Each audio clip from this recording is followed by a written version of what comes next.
தமிழ் சினிமாவுல லொல்லு பிடிச்ச நடிகர் அப்படின்னாலே அது கவுண்டமணி அவர்கள் தான். அவருடைய காமெடி படத்திற்கு கூடுதல் பலத்தை சேர்க்கும். அதுவுமே செந்தில் கவுண்டமணி காம்போனாலே இன்னும் பிளஸ் தான். செந்தில் அவர்கள் அடி வாங்குவது, கவுண்டமணி அவர்கள் அடி கொடுப்பது 90 காலகட்டத்துல இவங்களுடைய லூட்டி அடங்காத ஒன்றாக இருந்தது. செந்தில் அவர்களுடன் மட்டும் கிடையாது, முன்னணி ஹீரோக்களுடனுமே கவுண்டமணியுடைய காம்போ செம்ம ஹிட் அடித்திருக்கு. குறிப்பாக கார்த்திக், சத்யராஜுடன் கவுண்டமணி சேர்ந்து செய்த காமெடி இன்று வரையுமே பலரையுமே வயிறு குலுங்க சிரிக்க வச்சிருக்கு. உள்ளத்தை அள்ளித்தா படத்துல இவருடைய காமெடி தான் செம்ம ஹைலைட் ஆக இருக்கும். அதே போல மேட்டுக்குடி படத்திலுமே ஒரு ரொமான்டிக் லுக் விடுவாரே, இந்து இந்து அப்படின்னு நக்மாவை சுற்றி சுற்றி வந்து காதல் செய்யும் போது ரொம்பவே நகைச்சுவையாக இருக்கும். சத்யராஜ் அவர்களுடன் நடிகன் படத்துல இவர் செய்த அலப்பறை இருக்கே, சொல்ல போனால் பி வாசு இயக்கத்துல மட்டும் கவுண்டமணி 24 படங்கள்ல நடிச்சிருக்காரு. அத்தனை படங்களுமே கவுண்டமணி அவர்கள் இரண்டாவது ஹீரோவாகத்தான் வருவாரு. அப்படி பி வாசு இயக்கத்துல நம்ம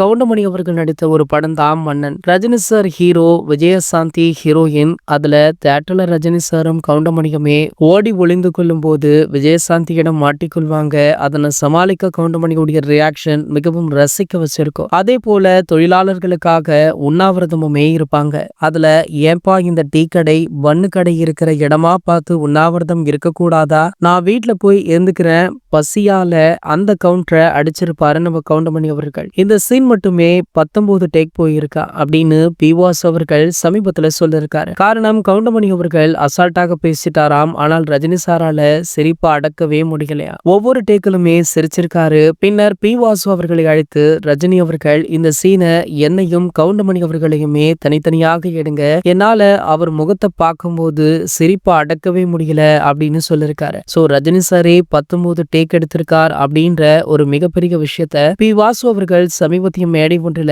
வெளிப்படையாக பேசியிருக்காரு. இது போன்ற செய்திகளை பத்தி நீங்க உடனே தெரிஞ்சுக்க நம்மளுடைய சேனலை மறக்காம சப்ஸ்கிரைப் பண்ணிக்கோங்க.